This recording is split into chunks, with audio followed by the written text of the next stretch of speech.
अब्दुल कलाम ने आदेश दिया कि परमाणु परीक्षण किया जाए। तुरंत परमाणु परीक्षण किए, सैटेलाइट गुजरा, ब्लास्ट हो गया। इतना बड़ा ब्लास्ट हुआ, पृथ्वी धंस गई उतना एरिया में, जितना में वो गांव बसल होता है ना उतना में जमीन में धंस गया नीचे। और जो मरुस्थली था उसके बाद जो बवंडर उठा पूरा धुआं धुआं हो गया। अब्दुल कलाम उन्होंने कहा कि आप बोल दीजिए पास में, तो हम बोलेंगे तो डाउट हो जाएगा ना कि क्या कर रहे हैं यहाँ। तो अटल बिहारी ओहो सीधे बोलिए मौसम विभाग को। मौसम विभाग ने कह दिया कि पूरा आंधी उठा हुआ है। सैटेलाइट वाला लौट के आया, देखा कि जो पूरा धुआं धुआं भइल है यहाँ पे। तब तक भारत में हर न्यूज पे चलने लगा कि रेगिस्तान में तूफान आ रहे हैं, ये आ रहा है, वो आ रहा है। अमेरिका को लगा हो सकता है आया होगा। ये टॉप सीक्रेट रहना चाहिए, आप ये किसी को बताइएगा नहीं। अटल बिहारी वाजपेयी ने कहा कि आप निश्चिंत रहिए, ये बात हमारे और आपके बीच ही रहेगी क्योंकि हम दोनों ही कुंवारे हैं। तो 11 को ब्लास्ट हुआ, 12 को न एपीजे अब्दुल कलाम और कोई वैज्ञानिक न अटल बिहारी कोई नहीं सोया था कि परीक्षण सफल हुआ कि नहीं, क्योंकि ब्लास्ट कर दिया, सफल नहीं हुआ तो अमेरिका छोड़ेगा नहीं।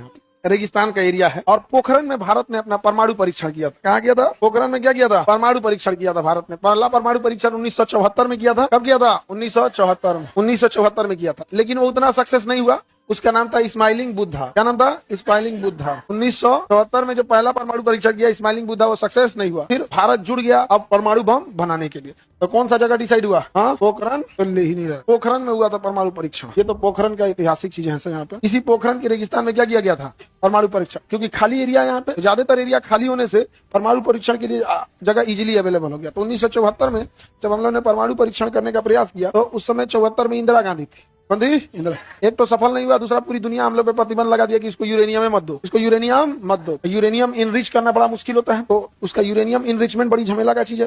तो भारत धीरे धीरे यूरेनियम इनरिचमेंट करना चालू कर दिया।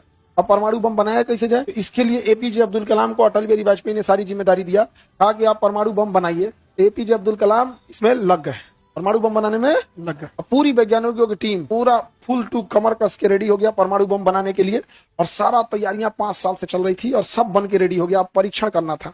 समस्या ये था कि अगर परीक्षण करते लोग और सफल हो जाए तो कोई दिक्कत नहीं, सफल हो गया फिर तुम कौन हो, और अगर असफल हुआ तो अमेरिका अर्थव्यवस्था की कमर तोड़ देगा। तो सीधे कहेगा जो भी भारत से व्यापार करेगा उस पर हम प्रतिबंध लगा देंगे, हमसे व्यापार मत करो, हम तुमको युद्ध करेंगे। समझे? तो कोई अमेरिका से टकराना चाहता है तो भारत को बर्बाद कर दे। अब अटल बिहारी वाजपेयी ने पूरा भरोसा दिया किस पर? एपीजे अब्दुल कलाम। उन्होंने कहा कि देखिए असफल नहीं होना चाहिए, तो हम तो बर्बाद हो जाएंगे। तो एपीजे अब्दुल कलाम पूरा लग गए। अब इसको परीक्षण करना था। तो परीक्षण कैसे करिएगा? अमेरिका ने एक कानून बनाया था, CTBT, comprehensive test ban treaty.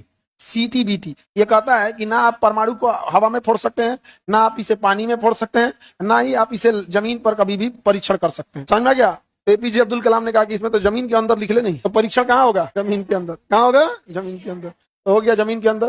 तो सीटीबीटी के कानून का उल्लंघन भी नहीं हुआ, सीटीबीटी कानून का उल्लंघन नहीं हुआ। अब जमीन के अंदर कैसे कीजिएगा? अमेरिका पहले ही प्रतिबंध लगा देगा। तब इसकी भनक लग गई अमेरिका। इसकी भनक कहाँ लग गई? अमेरिका। भारत में सबसे सस्ता